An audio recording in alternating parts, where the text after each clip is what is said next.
Everyone, अस्सलाम वालेकुम, welcome to Samaa podcast. This is Rabia Shahid. बिलाखिर इसराइल ने ईरान पर हमला कर ही दिया, जो कि एक बहुत ही ज़्यादा अफसोसनाक सूरत हाल है। क्या हमले के नताइज अमरीकी सदारती 2024 के इलेक्शंस को मुतासिर करेंगे? क्या अमेरिका का इसराइल का साथ देना महंगा पड़ेगा उसे? आइए जानते हैं डॉक्टर इरफान अली फ़ानी से। He is international relation expert and analyst. अस्सलाम वालेकुम डॉक्टर इरफान। वालेकुम अस्सलाम राबिया, मैं ठीक ठाक। Thank you for inviting me. Thank you so much for coming here. अच्छा doctor Irfan, first of all आप ईरान पर जो इसराइल का हमला हुआ है उसको किस तरह से देखते हैं? देखें, जो 1 अक्टूबर को ईरान ने इजराइल के ऊपर अटैक किया था, उसके नतीजे में रिटेलिएशन के तौर पर इजराइल के पास 3 ऑप्शन थी। एक ये था कि वो ईरान के जो एटॉमिक तनसीबात हैं उनके ऊपर अटैक कर देता। दूसरा ये था कि वो ऑयल रिफाइनरीज़ के ऊपर अटैक करता। और तीसरी ऑप्शन ये थी कि वो लिमिटेड स्ट्राइक करता ईरान के अंदर। अब जो आयतुल्लाह खुमैनी साहब थे, उन्होंने भी अपनी फोर्सेस को किसी भी तरह के सिनेरियो के अंदर जवाब देने के लिए तैयार कर रखा था जी। अगर तो इजराइल एटॉमिक तनसीबात के ऊपर अटैक करता तो ईरान ने 1000 बैलिस्टिक जो मिसाइल थे वो रेडी रखे हुए थे कि अगर हमारी एटमी तनसीबात पे अटैक होता है तो हम 1000 मोबाइल्स जो है, ये जो मिसाइल्स जो हैं, इनको हम चला देंगे और ये एक फुल स्केल वॉर की तरफ बात चली जाती। दूसरी ऑप्शन ये थी कि वो ऑयल रिफाइनरीज को अटैक करता। उसके नतीजे में ईरान ने जो सिनेरियो डिफ़ाइन किया हुआ था वो ये था कि हम स्टेट ऑफ हरमूज़ के अंदर जितनी भी डिमांड जो है, सप्लाई की लाइंस जो हैं, एनर्जी की लाइंस, उनको हम डिसरप्ट कर देंगे। तमाम oil refineries in the regional जितने भी रीजन के अंदर मौजूद हैं उनको तबाह कर देंगे। रिजल्ट ये निकलेगा कि ऑयल की जो प्राइसेस हैं वो ऊपर चली जाएंगी और उनके नताइज अल्टीमेटली यूएसए के जो इलेक्शन हैं उनके नताइज के ऊपर आते। तीसरी ऑप्शन ये थी कि इजराइल उनके ऊपर एक लिमिटेड स्ट्राइक करता। अगर आप इजराइल के इस हमले को देखो ना, तो ये उसकी जो रवायती हमले अब तक रहे हैं गजा के अंदर या बैरूत के अंदर, उससे ये बहुत मुख्तलिफ आपको अप्रोच नजर आती है। आप देखते हो कि वहाँ पे उन्होंने शहरी आबादियों को भी तबाह किया, हॉस्पिटल्स को, स्कूलों को, बच्चों को, खवातीन को, इवन के यूनाइटेड नेशंस के जो कैंप थे उनको भी तबाह कर दिया। बैरूत के अंदर भी आपको अभी 2-3 हज़ार लोग जो हैं वो शहीद हो चुके हैं।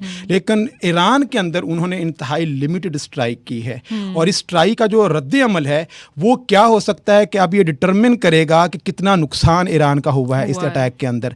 अगर तो इजराइल ने सिर्फ मिलिट्री अहदाफ या बेसिस को निशाना बनाया है, जो कि साउथ और वेस्टर्न साउदर्न एरिया जो ईरान का है, वहाँ पे मिलिट्री बेसिस के ऊपर बेसिकली अटैक किए हैं और ईरान ने ये कहा है कि ये बिल्कुल एक नाकाम हमला है और इसके ऊपर कोई बहुत बड़ा अटैक मामूली सा हमें जो मतलब ईरान ने इसको सीरियस नहीं लिया, संजीदा नहीं लिया। ये अमूमन ये होता है जंगों के अंदर कि आप कभी भी जितना भी, जैसे इजराइल के ऊपर जब 100 मिसाइल दागे थे, 200 मिसाइल ईरान ने, तो इजराइल ने भी ये कहा था कि हमारा तो एक शहरी भी इसके अंदर नहीं मारा गया, लेकिन वहाँ पे ईरान ने सिर्फ मिलिट्री अहदाफ को निशाना बनाया था।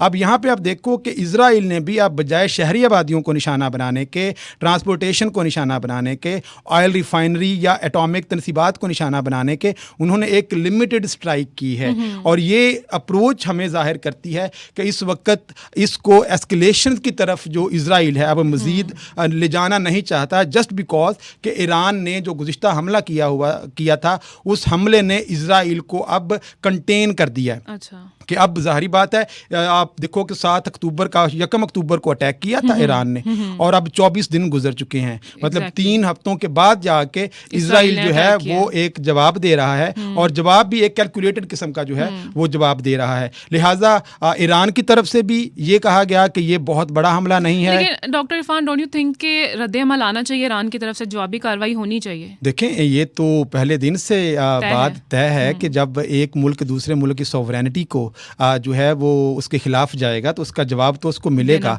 और अभी भी उनके सुप्रीम लीडर ने ये बात की है कि हम रिटेलिएट तो करेंगे लेकिन अपने डिफाइन किए हुए टाइम के ऊपर हम रिटेलिएट करेंगे। लेकिन जो इस वक्त जो करंट सूरत हाल बन गई है ना मिडल ईस्ट की, ये मैंने जैसे एक गुज़िश्ता पॉडकास्ट में कहा था कि ये अब सूरत हाल एक्शन रिएक्शन साइकिल ये चलता रहेगा। एक मुल्क अटैक करेगा तो वो कहेगा कि हमने बड़ी तबाही मचा दी, दूसरा मुल्क कहेगा कि हमारा कोई इतना नुकसान नहीं हुआ, फिर वो रिटेलिएट करेगा और ये रिटेलिएशन, जवाबी कार्रवाई ये सिलसिला जो है ये चलता रहेगा। अच्छा, लेकिन इस सब में अमेरिका का क्या रोल है? अमेरिका का क्या किरदार देखते हैं आप? अमेरिका का किरदार ना आपको 2 डिफरेंट डायमेंशन में नज़र आ रहा है। एक तरफ अमेरिका मेडिटेरेनियन सी के अंदर जो उनका एयरक्राफ्ट कैरियर सबसे बड़ा वो वहाँ पे मौजूद है। 40,000 के करीब अमेरिकी फ़ौजी अक्रॉस द रीजन आपको नज़र आते हैं। अभी रिसेंटली पिछले हफ्ते आप देखते हो कि जो सबसे मजबूत तरीन एयर डिफेंस सिस्टम है अमेरिका का, थॉट जो जिसको कहा जाता है, वो उन्होंने हवाले किया है इजराइल के, और साथ एक 100 मिलिट्री पर्सनल भी दिए हैं जो उसको ऑपरेट करेंगे, क्योंकि उनको ये एक्सपेक्ट कर रहे थे कि अगर इजराइल ईरान पे हमला करता है और ईरान उसका जवाब देता है मिसाइल की शक्ल में, तो जहां आयरन डोम तो पहले भी उनके पास 2-3 एयर डिफेंस सिस्टम मौजूद हैं, साथ में जो थॉड का निज़ाम है ये भी प्रोटेक्ट कर देगा इजराइल को। तो इजराइल एक तरफ तो आपको नज़र आता है कि ये सपोर्ट नज़र आ रही है जो कि इजराइल को वो अनकंडीशनल करता हुआ नज़र आता है। लेकिन जो दूसरी बात वो ये है कि आप एंथनी ब्लिंकन आप देखते हो, पूरा पिछला जो हफ्ता है उन्होंने मिडल ईस्ट के अंदर गुजारा है। ये उनका 11वां दौरा है जो कि वज़ीर ख़ारजा है अमेरिका के। वहाँ पे वो जॉर्डन जाते हैं, इजराइल जाते हैं, सऊदी अरेबिया मोहम्मद बिन सलमान से मिलते हैं, और उनकी अब ये कोशिश है कि ये जो एस्केलेशन की तरफ ना जाए बात, और ये इसको रोकना चाह रहे हैं। और उधर से आप गुज़िश्ता एक वीक के अंदर जो अमेरिका की जो पॉलिसी स्टेटमेंट्स को भी देखें तो वो इजराइल को अब तनबीह कर रहा है कि यहीं पर आप रुक जाओ, इससे आगे आपने नहीं जाना है। और ये जो रात हमला हुआ है, इस हमले के अंदर तो अमेरिका ने कैटेगोरिकली कहा जी हम इस हमले में शामिल नहीं हैं। अब इसके पीछे ज़ाहिर बात है बहुत क्लियर लॉजिक है कि वो क्यों अपने आप को डिटैच कर रहा है इस हमले से, और वो चंद हफ्तों के बाद वहाँ पे अब इलेक्शंस होने वाले हैं। और जैसे गुज़िश्ता पॉडकास्ट में मैंने कहा था कि अगर ये दोनों कंबाइंड अटैक करते हैं ईरान के ऊपर, तो ये बहुत क्लियर हो जाएगा डोनाल्ड ट्रंप जो है वो इलेक्शन जीत जाएगा।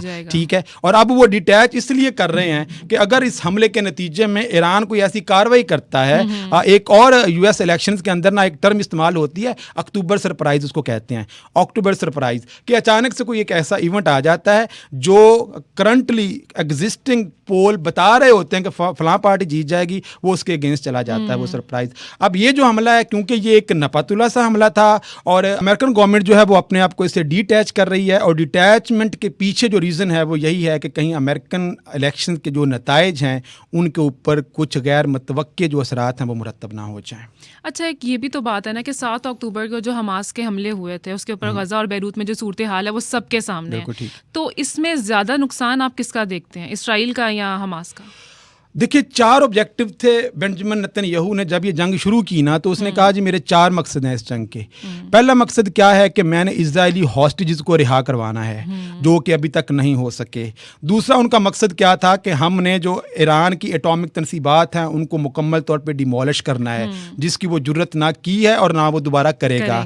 तीसरा उसका ये था कि जितनी भी एक्सेस ऑफ रेजिस्टेंस हैं, हौतीस बागी की तरफ जो आ रही हैं, जो हिजबुल्लाह की तरफ से आ रही है और जो हमास की तरफ से आ रही है, मैं इन तीनों जमातों को ये एक्सेस ऑफ रेजिस्टेंस को ख़त्म कर दूंगा, और तीनों की रेजिस्टेंस अभी भी मौजूद है। और चौथा ऑब्जेक्टिव ये था उसका, और जो उसने ओपनली ये कहा कि मैं मिडल ईस्ट के ऑर्डर को रीशेप करूंगा in the favour of Israel. लेकिन यस, मिडल ईस्ट का ऑर्डर रीशेप हुआ है but not in the favour of Israel.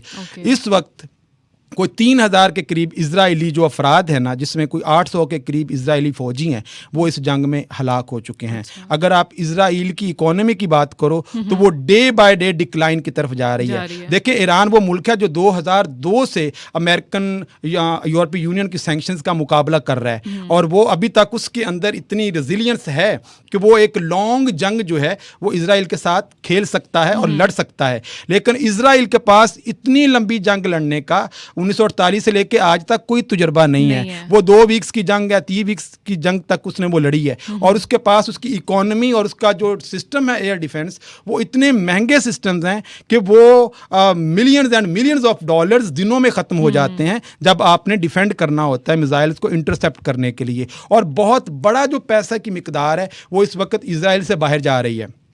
कितने सारे इजरायली जो हैं वो इंटरनली डिस्प्लेस्ड हो चुके हैं। तो शॉर्ट टर्म में तो आपको नज़र आता है कि अच्छा जी, हसन नसरुल्लाह जो है उनको आपने शहीद कर दिया, आपने इस्माइल हानिया को शहीद कर दिया, आपने यहया सनवार को जो है वो शहीद कर दिया, और आपने इतने सारे लोग गज़ा को तबाह कर दिया, बैरूत आप तबाह कर रहे हैं। लेकिन ये इंतहाई शॉर्ट टर्म आपके बेनिफिट्स हैं। लॉन्ग टर्म के अंदर इजराइल ने ये एक इंतहाई महंगा सौदा किया है विद द रीजन। देखिए, आज तक इतनी आलमी तन्हाई का शिकार इजराइल नहीं हुआ था जितना इस वक्त है। है।